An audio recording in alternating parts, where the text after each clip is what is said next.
We are here today to discuss different aspects of applied linguistics, the most recent innovations, trends, and concerns, as well as practical challenges encountered and solutions adopted in the fields of applied linguistics. Dear participants, please give a warm welcome to the Associate Dean of Science of the Faculty of Linguistics, our honored guest today, Oksana Sinekop. Good morning, dear colleagues. I'm pleased to welcome you to this landmark conference on corporate discourse. Through this conference, you will be engaged in an open and constructive dialogue about applied linguistics. I wish you all a very fruitful conference. Thank you for your welcome speech. It's our pleasure to have you with us today.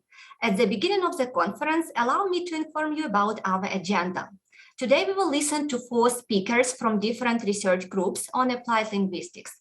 Each report is supposed to take up to 20 minutes, including a short discussion section.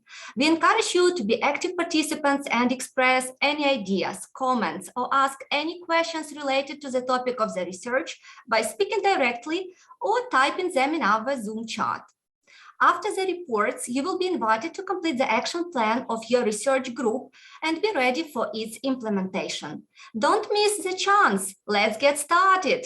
Our first project research group is called Computational Linguistics and Psycholinguistics, Opportunities and Challenges.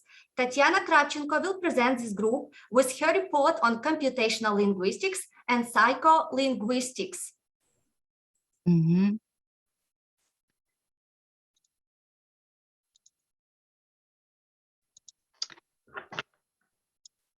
Good morning, dear guests. Good morning, dear colleagues. I'm so glad to represent my topic today. And the topic is computational linguistics and psycholinguistics. So today we'll speak about these 2 kinds of linguistics. And as I am the first speaker or reporter, I could afford myself to start from this chart. Could you see this? So the branches of linguistics. In Google, in computer, you could find so many charts or diagrams or tables about branches of linguistics. And look at this first one. So we could see that the branches of linguistics are social linguistics, applied linguistics, computational linguistics, psycholinguistics, stylistics, historical linguistics, and comparative linguistics. I would like to introduce you another chart, and we could see that linguistics could be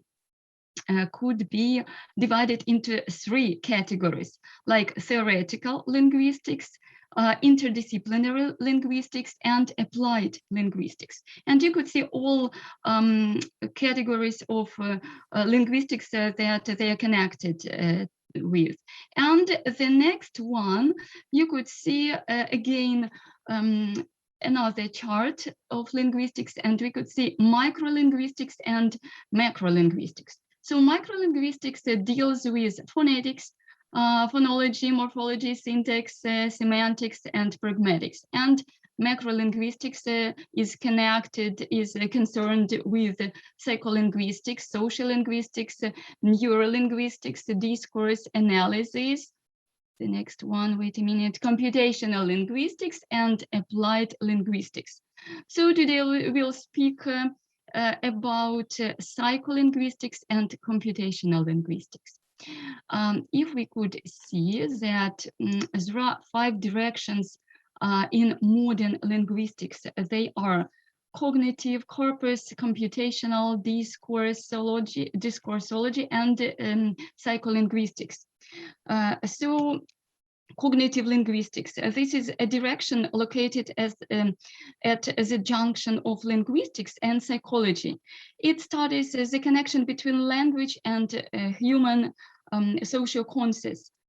So cognitive linguistics try to understand how we use language and speech to create certain concepts, categories in our head.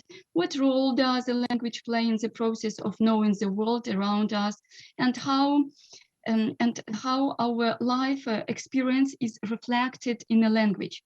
Corpus linguistics It deals with the compilation and study of corpora by which the search can be carried out. Corpuses are created in order to provide linguists with a sufficiently large linguistic material, which will also be real and convenient for finding the necessary linguistic phenomena. So computational linguistics, also mathematical, is a branch of science that emerged as the intersection of linguistics and computer technology. And in practice, it includes almost everything related to the use of programs and computer technologies in linguistics. Computational linguistics deals with the automatic analysis of natural language. It works in order to simulate the work of the language in certain conditions, situations, and area. So we can mention here any kind of work that is connected with improving machine translation, voice input, information retrieval, and development of programs and applications that rely on the use of analysis of the language. For example, Google and search on the news and T9 dictionary and the achievements of excellent computational linguistics.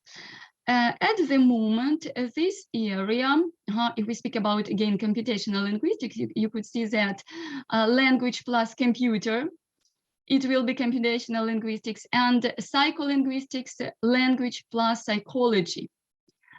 So if we speak about, again, wait a moment, I'll turn back to this one. If we speak about discoursology, so it is one of the newest areas of linguistic theory, and therefore, even with the definition of the concept of discourse, scientists still have a lot of problems. It looks like speech immersed in life.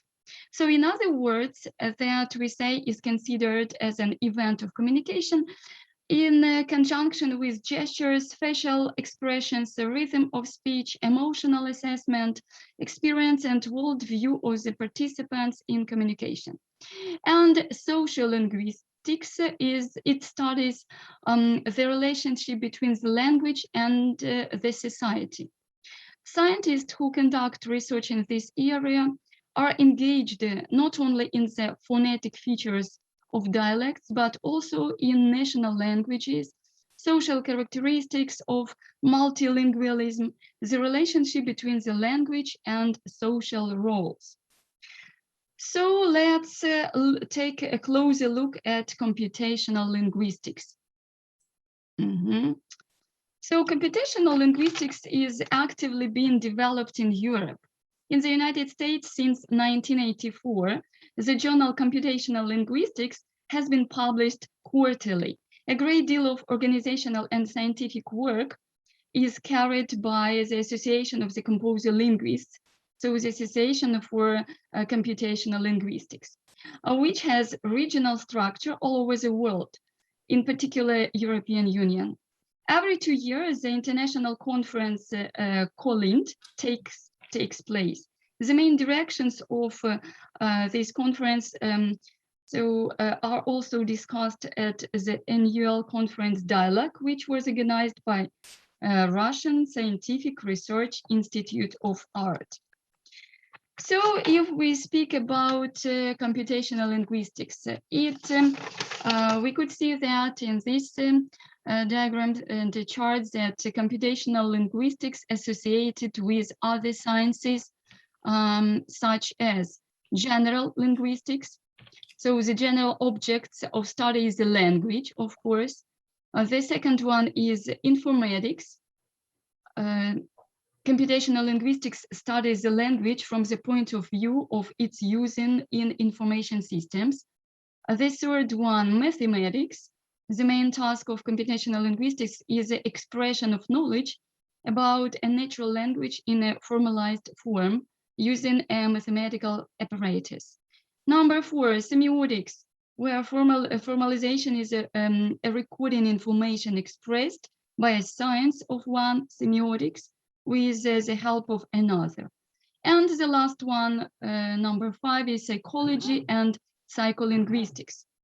It is necessary to understand how the linguistics, how the linguistic consciousness and thinking of a person are arranged when we create artificial systems for the analysis and synthetic of natural language text. So let's discuss what is the connection of computational linguistics with psychology and psycholinguistics. So psycholinguistics is a discipline. Wait a moment, it's about computational linguistics. You could see, yeah, all these main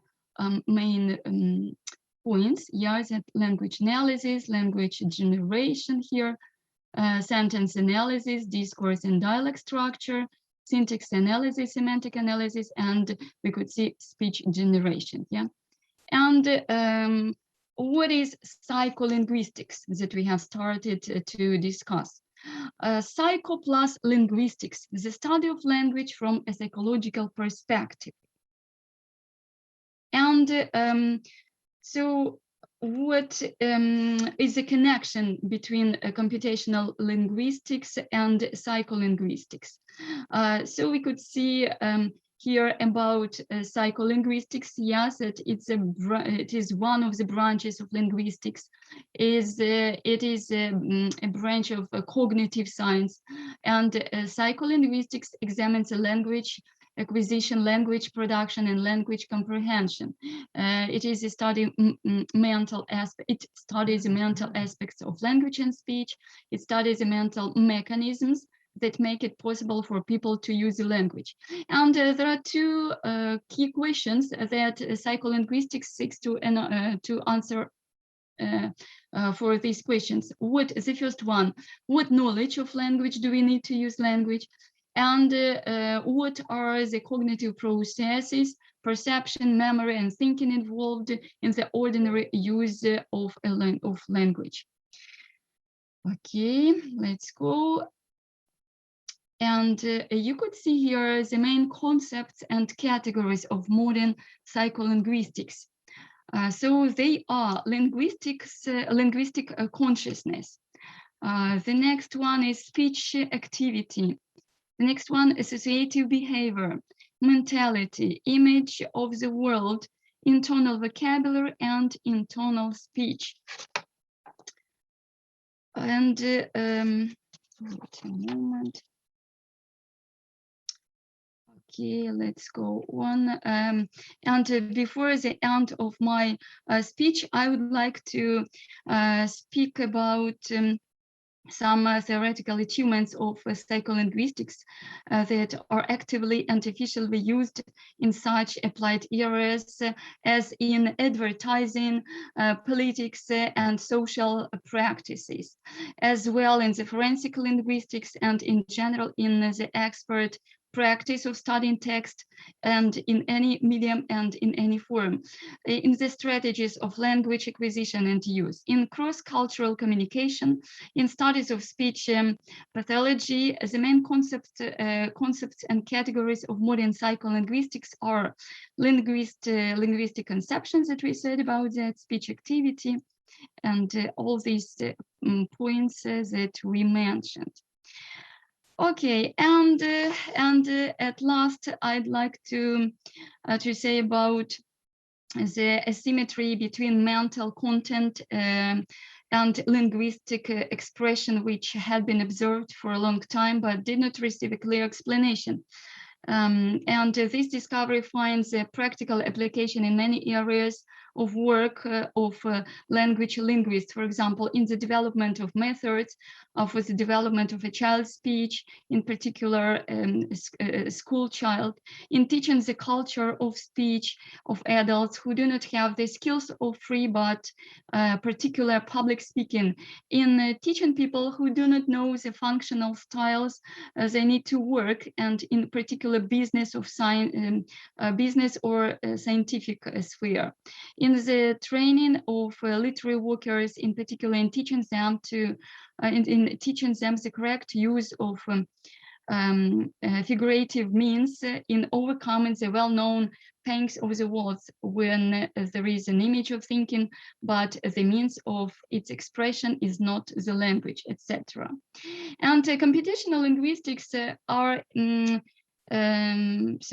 computational linguistics and linguists that are connected in this sphere, they are in great demand at the current time. They can find a place of work in various firms and at enterprises of almost any orientation with a specialization in the field of computer technology. Maybe that's all for today, because it's a new topic that I have started studying. So have you got any questions? Thank you for your enlightening speech. Yes, questions are welcomed. Can I ask a question? Yes, please. Thank you. What are the main theoretical sources of psycholinguistics? It's very interesting. Okay, so psycholinguistics has three main theoretical sources. So the first one is psychological direction in linguistics. Linguists of the past centuries wrote that language was the activity of the spirit and a reflection of the culture of the people. So at that time, they noted that the language contained not only physical but also mental component, and thus belonged to the individual. So one of the key theories in the history of psycholinguistics was hypothesis of linguistic relativity. The second source of psycholinguistics is the work of American structuralist Chomsky, and we could find this surname everywhere that is connected with psycholinguistics. He believed that language proficiency was based on the ability to produce correct sentences. And the third one is the work of psychologists who dealt with language and speech. Such psychologists as Vygotsky, Sherba, and Deryagin. Thanks a lot. Thank you very much. Thank you. Do we have more questions? Yes, I would like to ask a question. Tatiana, you mentioned the connection between the psychology and psycholinguistics. But I would like to ask what applied areas of psychology can psycholinguistics be associated with? That's an interesting one. Okay, so psycholinguistics can be associated with almost all applied areas of psychology. Okay. As I can find in this topic, so it could be connected with educational and medical psychology. It could be connected with neuropsychology, psychiatry and correctional pedagogy, and engineering, that is interesting for us, space and military psychology, labor psychology, forensic and legal psychology, and political psychology as well. Thanks. Okay, so basically everywhere. Thank you very much. Everywhere. Thank you very much. Good. Thank you. Thank Thanks you. a lot. This brings us to the next speaker. Okay, thank you. So, Oksana Semlida is going to speak about sentiment analysis, application challenges, and tools. You are welcome.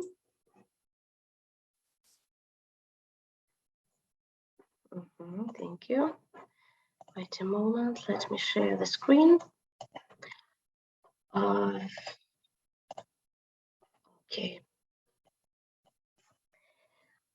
Okay, let's get started. Dear colleagues, the subject of my presentation is sentiment analysis, and I will focus on such key points that you can see on the slide. Steps of sentiment analysis, types, algorithms, application challenges, and tools.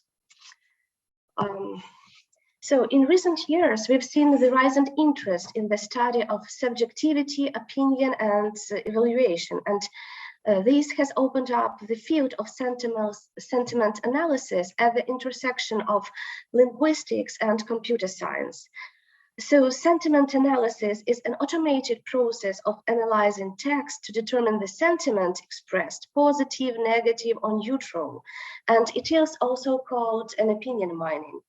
And sentiment analysis uses natural language processing, text analysis, and computational techniques to automate the extraction or classification of sentiment from the reviews or texts. The next question is why we need sentiment analysis. It has emerged because of the huge information exchange on the internet. And in present days, most people are expressing their feelings, opinions, sharing their ideas. And this information is good when it is analyzed. So that's why we need sentiment analysis to mine the opinion, to understand the intents of our customers and trends in society. Then, steps. What are the steps of sentiment analysis? What should we do to conduct sentiment analysis?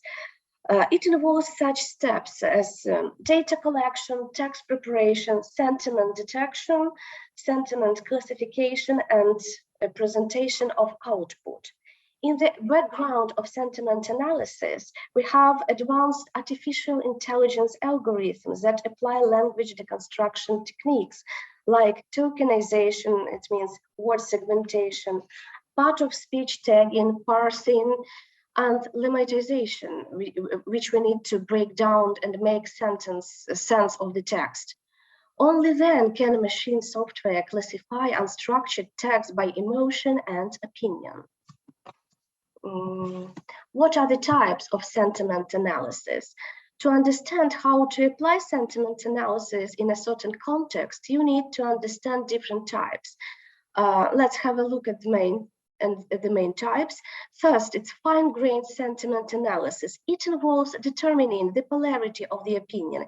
It can be simply binary, negative or positive. And this type can go deeper. And for example, we can define very positive, neutral, negative, and very negative. The second type is an emotion detection. It is used to identify signs of specific emotional states presented in the text. Usually there is a combination of lexicons and machine learning algorithm that determine that what is what and why we need it. The next type is aspect-based sentiment analysis, and it goes deeper. Its purpose is to identify opinion regarding a specific element of the product. So it mines the opinion about a specific product that we need to know. This type is commonly used in product analytics to keep an eye on how the product is perceived and what are the strong and weak points from the customer's point of view. And the next type is intent analysis. It's all about action.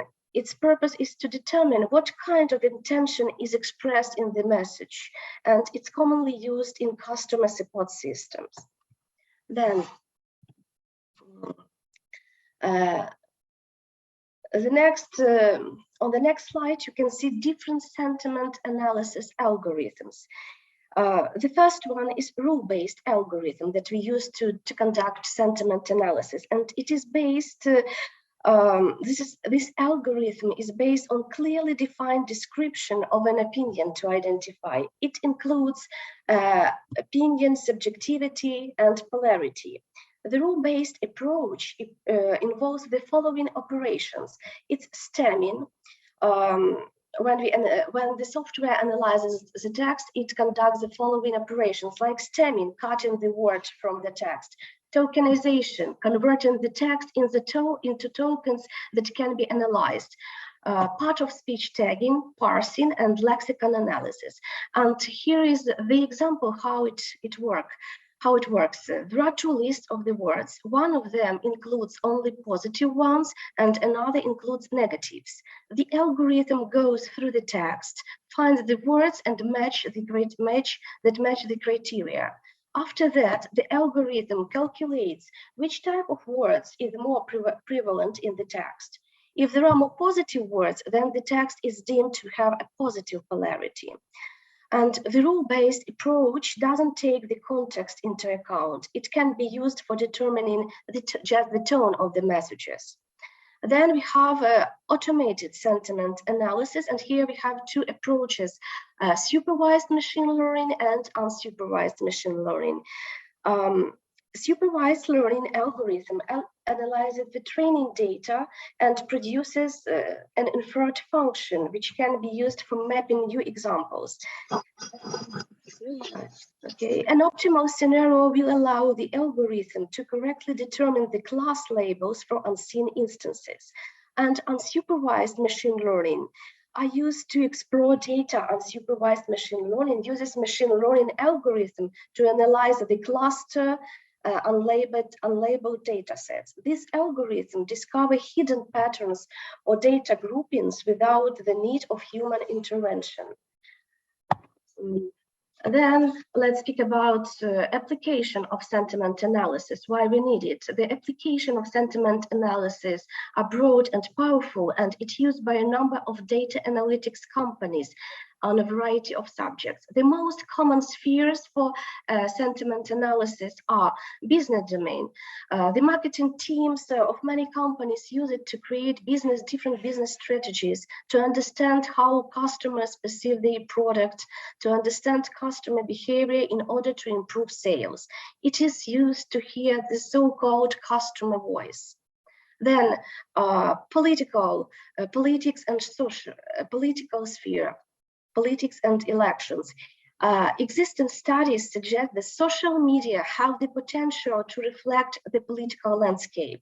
Most of the studies correlate Twitter sentiment directly with the election results. And Twitter sentiment analysis is quick and inexpensive way for real-time election monitoring and modern day election predictions. And every political administration uses sentiment analysis to find out public opinion ahead of presidential elections. Then, financial sphere. Scientists prove that shifts in sentiment on social media correlate with the shifts in stock markets. So sentiment analysis is used in many studies to predict stock market trends. And social sphere. Sentiment analysis is widely used in healthcare. There is huge volume of information about healthcare online, such as personal blogs, social media, and websites. And sentiment analysis can provide such benefits as using medical information to achieve the best results to increase healthcare quality. And it is also widely used to reveal social tension and relaxation, to reveal spikes of social tension and to react accordingly. Then, human language is complex, and teaching machine to analyze various grammatical nuances, cultural variations, slang, and misspellings that occur in online mentions is a difficult process. And teaching a machine to understand how context can affect tone is even more difficult. And data scientists are getting better at creating more accurate sentiment classifiers, but there is still a long way to go. Let's take a closer look at some of the main challenges of machine-based sentiment analysis. Number one, it's tone. Tone can be difficult to interpret verbally and even more difficult to figure out in the written word. And things get even more complicated when one tries to analyze a massive volume of data. The basis of any good sentiment analysis software includes the ability to decipher subjective statements from objective ones and then find the right tone in it. For example, if you say the product is gorgeous but not at that price, is a subjective sentiment, but with a tonality that says that the price makes the product less attractive. With a smart sentiment, companies can decipher such nuances in tone. Then polarity. Words love and hate hate are high on positive and negative scores in polarity. These are easy to understand, but there are in-between words such as not so bad that can mean average and hence lie in a mid-polarity. Sentiment analysis tools can easily figure out these mid-polar phrases and words in order to give a holistic view of comments. Sarcasm. People use irony and sarcasm in casual conversations and memes on social media. The act of expressing negative sentiment using backhanded compliments can make difficult for sentiment analysis tools to detect the true context. The next challenge is emojis. The problem with social media content is that it is not only text-based, but it is inundated with emojis. These emojis are language in itself, and most emotion analysis solutions treat emojis like special characters that are removed from the data during the process of text mining. But doing so when you are removing emojis means that you can't receive objective, holistic insights from the data. So we need to employ an emotion analyzer tool that can decode language in emojis. Then idioms, the next challenge is idioms. Machine learning program doesn't understand a figure of speech. Hence, when an idiom is used in a command or review, the sentence can be misconstructed by the algorithm and even ignored. And in this case, we will get wrong polarity or wrong evaluation. Negation. Negation given by the words such as not, never, cannot, and so on, can confuse the machine language model. For example, a machine algorithm needs to understand that a phrase, I cannot go to my class reunion or to my lecture, means that the person intends to go to the class reunion. So a sentiment analysis platform has to be trained to understand that double negatives outweigh each other and turn a sentence into positive. Also,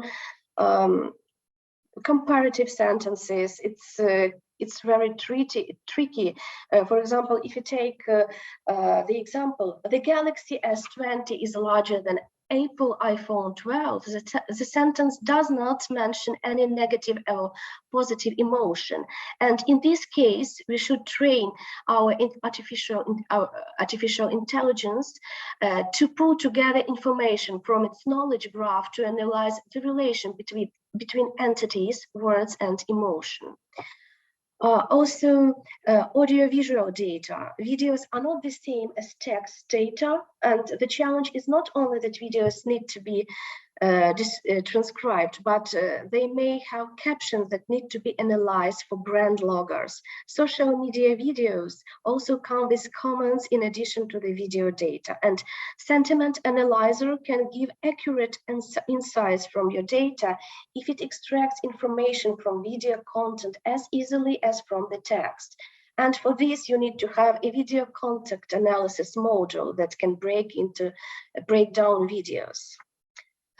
The next slide is devoted to tools for sentiment analysis. A sentiment analysis tool is software that analyzes text conversations and evaluates tone, intent, and emotion behind each message. It will collect all publicly available mentions containing your predefined keywords and analyze the emotions behind the message. The results of sentiment analysis are wealth of information for the customer service teams, product development, and marketing. On this slide, you can see the interface of several tools and how they present information after conducting sentiment analysis. And these tools are not free and they can be customizable according to your needs. So sentiment analysis is an incredibly valuable technology for business because it allows getting a realistic feedback from your customer in an unbiased way. And done right, it can be a great value added to your systems, applications, or web projects. Now, thank you for your attention. That's it for today from my report. Thank you for sharing your knowledge with us. Dear colleagues, maybe you have some questions. I would like to ask another question, please. Okay. I have one comment. You mentioned that Apple iPhone 12 doesn't bring any emotions, right? It has like neutral. It has neutral sense. I would strongly disagree. It usually brings very positive emotions to people, right? Speaking and listening. Okay, so my question is, thank you very much for your presentation. My question is, let's imagine I am a beginner. I am a beginner in this. What, where shall I start? What should I do to conduct the sentiment analysis? What tools shall I use, or what are my first steps? How do I start? Thank you. Okay, thank you for your question. Yes, I can answer this question from my own experience first. If you want to conduct, or if you need to conduct sentiment analysis, you should start first. You can use free online tool. Because to conduct it, you need a tool for sure. And for this purpose, you can try use different free online tools. For example, Monkey Learning. You take and read the manual and follow the recommended steps which are given in this manual. That is, it will include that you should import the text you need, or samples that you need to analyze. Then you should set the required parameters, and then you will get the result. And that's the easiest way. But if you need to conduct, to complete more complex tasks, you should follow another option. First, you can hire some specialized analytics company that can provide you for special tools which can be customizable, and they will provide the report for you. Or you too much, not for the beginners, right? No, it can be useful for the beginners, because if you need to get real and serious, if you are conducting serious research and you need to get real results, so you should go to the specialist. Or another variant, you should hire a programmer who will create a tool, special software tool for you, who will develop according to your requirements.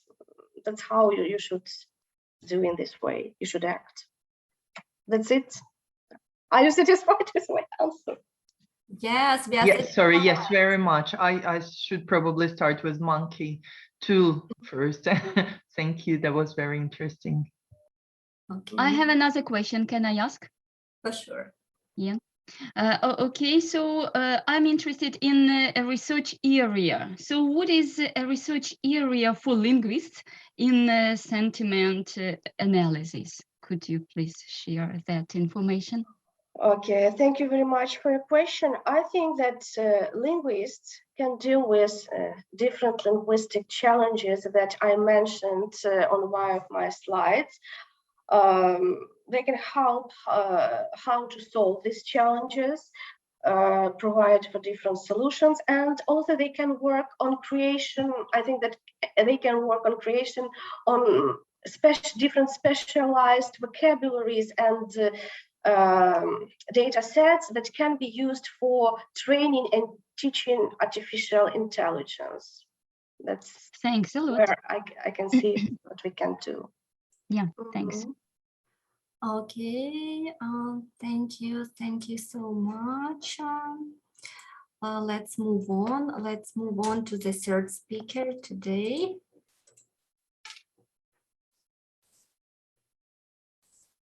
Okay, Anastasia Parachnevich will deliver a report on Corpus linguistics practical implementation in ESP, aims, advantages, and tools.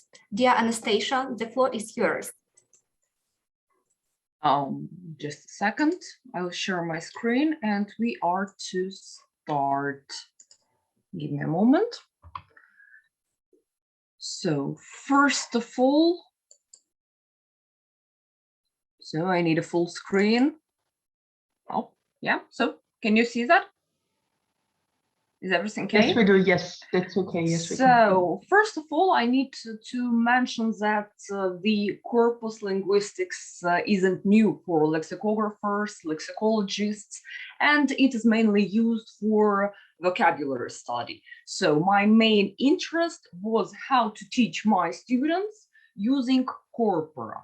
So, I am a teacher of Faculty of Engineering, and I'm interested in teaching engineers.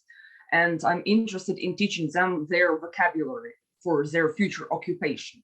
So, and corpora can help us to study them. So not only electrical engineers, all types of engineers, I suppose, and all types of specialists, I suppose, with the text, authentic text, it's important, or audio transcripts. So we can just create a database. I will speak about tools a bit later. So we can create a database and show them immediate contexts. So we can show them patterns, we can show them frequency of use of different terms. For example, in my personal practice, if we speak about different terms, I tell them that, for example, power transmission, you can see this term much more frequent than power transfer, because this term power transmission is more frequently used.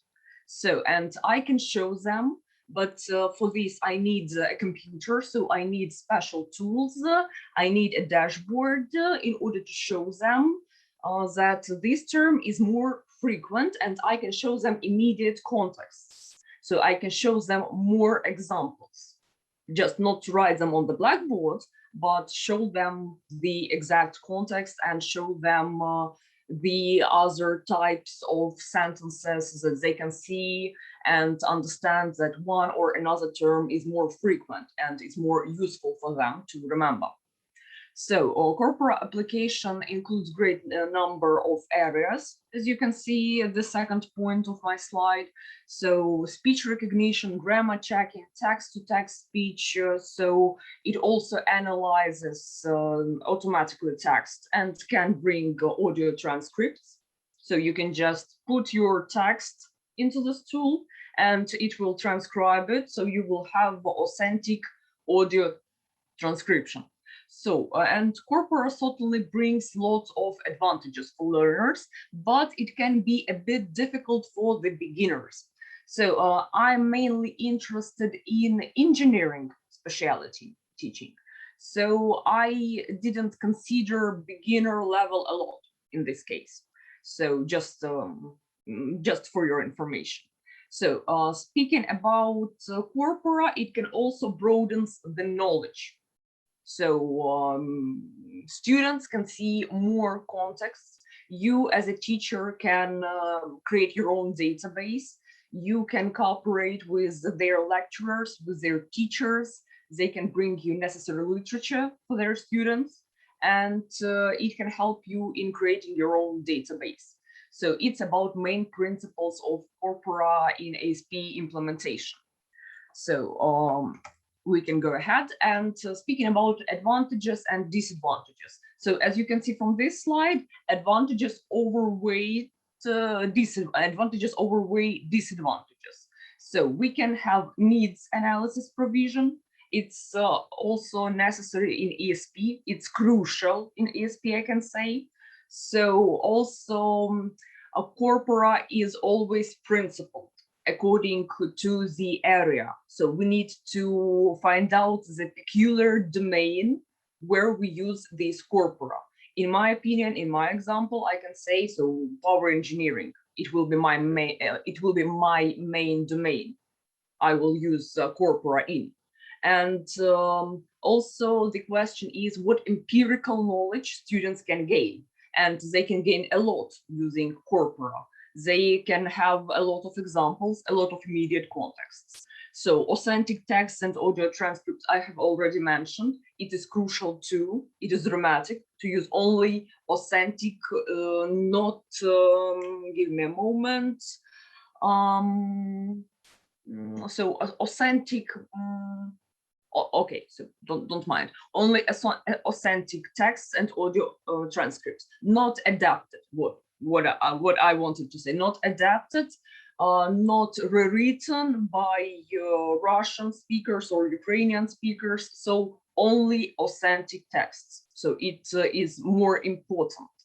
Speaking about the next feature of actual language use. So once again, we have a lot of examples, we have a lot of immediate contexts, and it's important in learning process, in ESP learning process. Source of useful information, well, once again, we gain knowledge, empirical knowledge, and it's important not only for us as teachers, but also for our students. So, and it can be stored electronically. So in this case, it is easier to share these databases. It's easier to create these databases. You can ask for cooperation. You can invite your students to cooperate with you.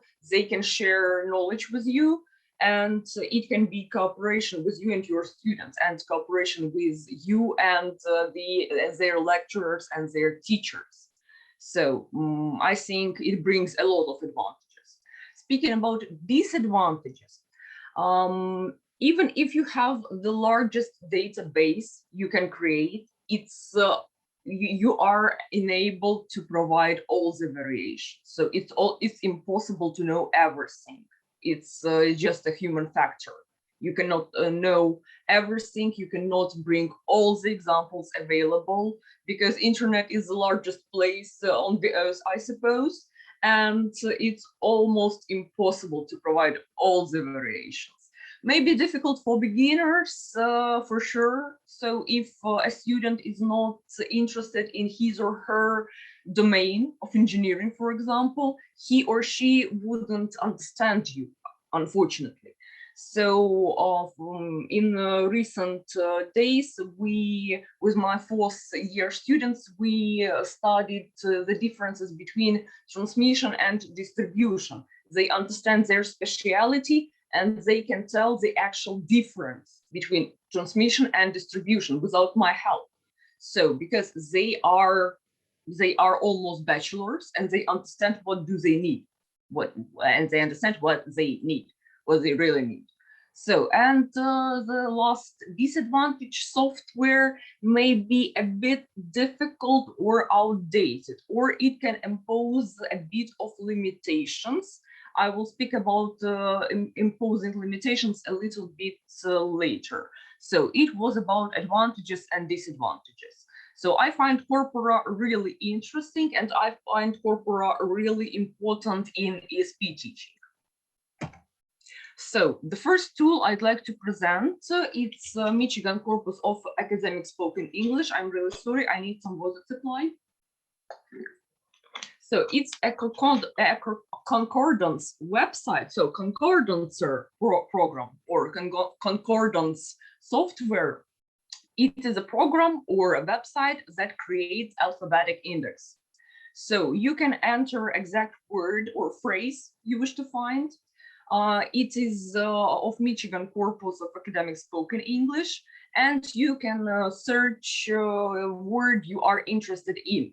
But it is restricted because it's only from Michigan University, and it's only about academic spoken English. So for beginners, it might be very, very difficult.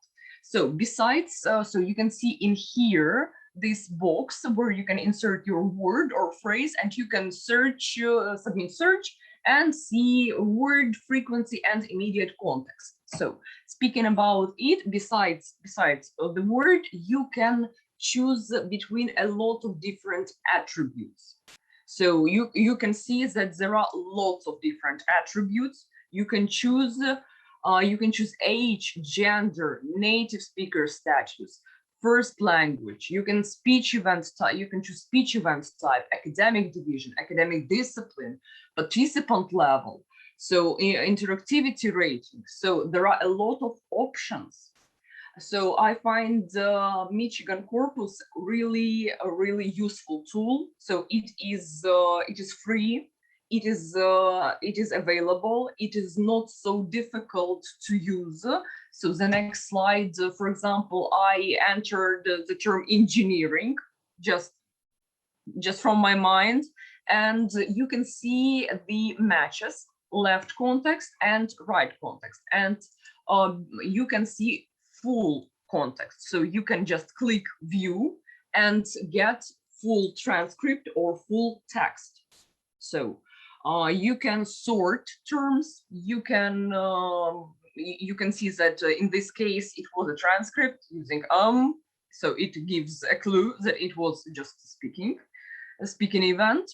So it is quite interesting, but it is restricted.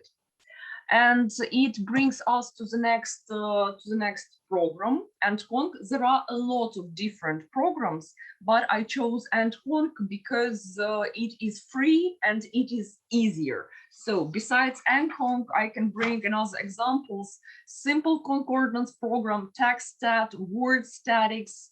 Some of them are costly. You should pay for them. Ant-Conc is free. It's more sophisticated concordance tool because you are to create your own database.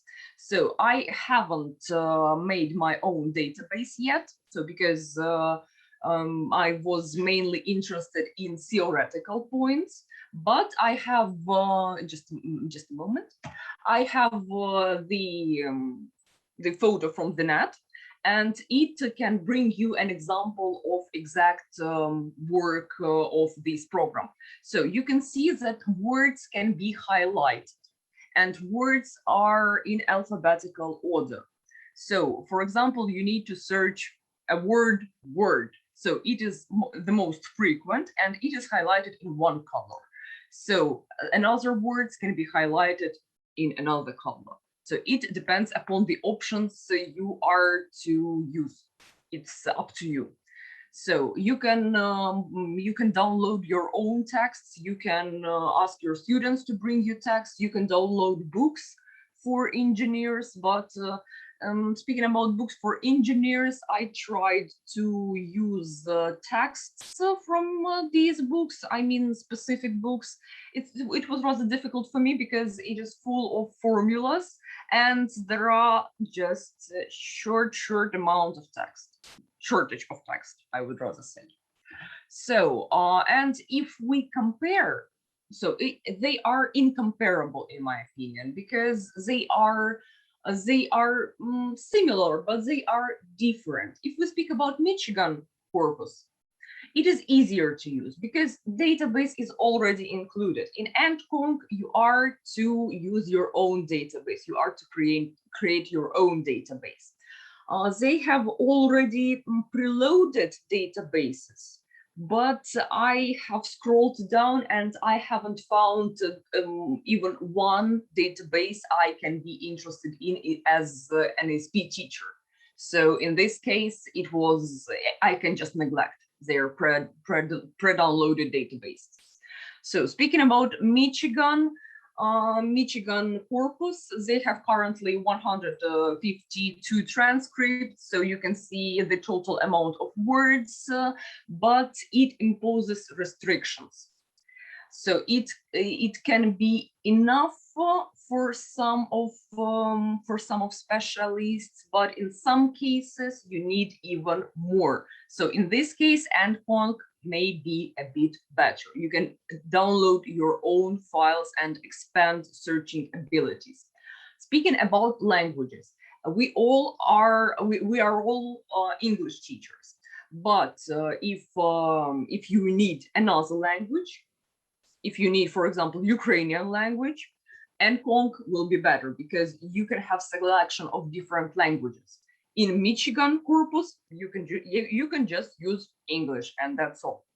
So speaking about Michigan Corpus, it's online because you can see it on your mobile device. Students can use their mobile devices in order to use this corpus, and Ant-Conc only run on desktop computers. So this software is only for PCs, and that's all. So and about restrictions, I have already told. So only 152 transcripts.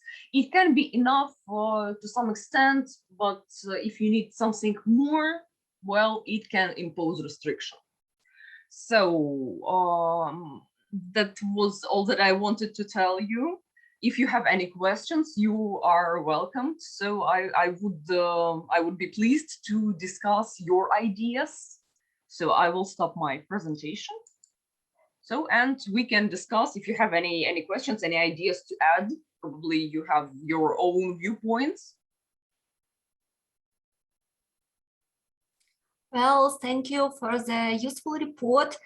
To be honest, it would be really interesting to see how we can work with these tools in real time. How can it help us find engineering context? Maybe you can share the screen and follow one of the programs mentioned. So in my presentation, give me a moment. So in my presentation, I used step by step. So for example, Michigan Corpus of Spoken English, its main screen. So I divided it by 2 because of the size. So on the left hand, you can see this box, enter the exact word or phrase. You can just enter your word in here. So just using this website, that's all. And you can choose attributes if it's necessary for you. I didn't choose any attributes. So academic division, if it's crucial for you, you can choose it. And after that, you just click submit search.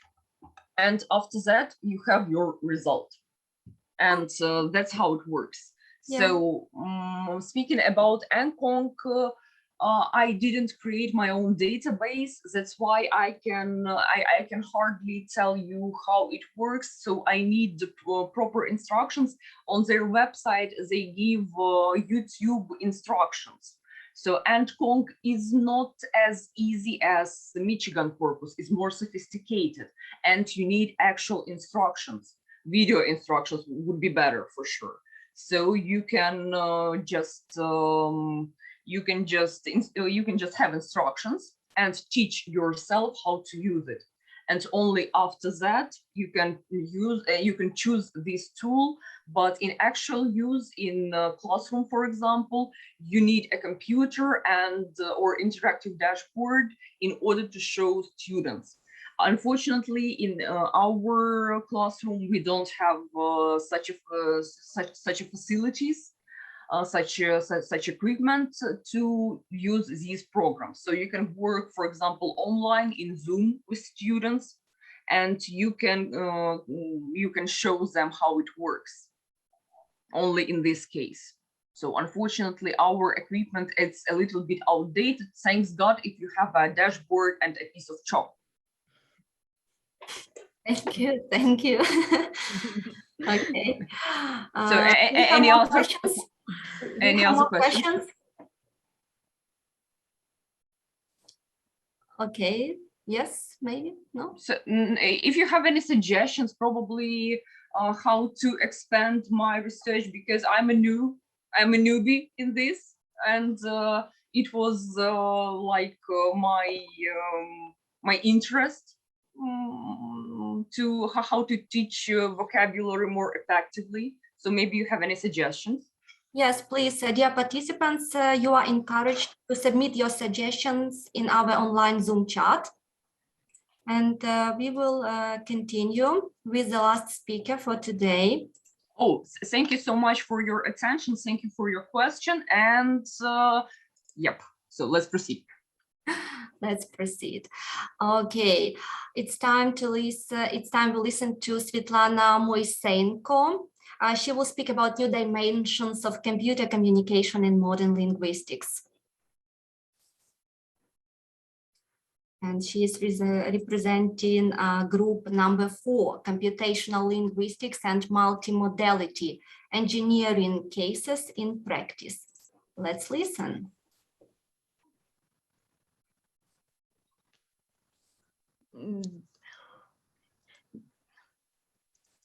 Dear participants, can you see my screen? Yes. I hope you. So you know that the category of communication is the focus of the humanities. In this case, communication is interaction. The content of which is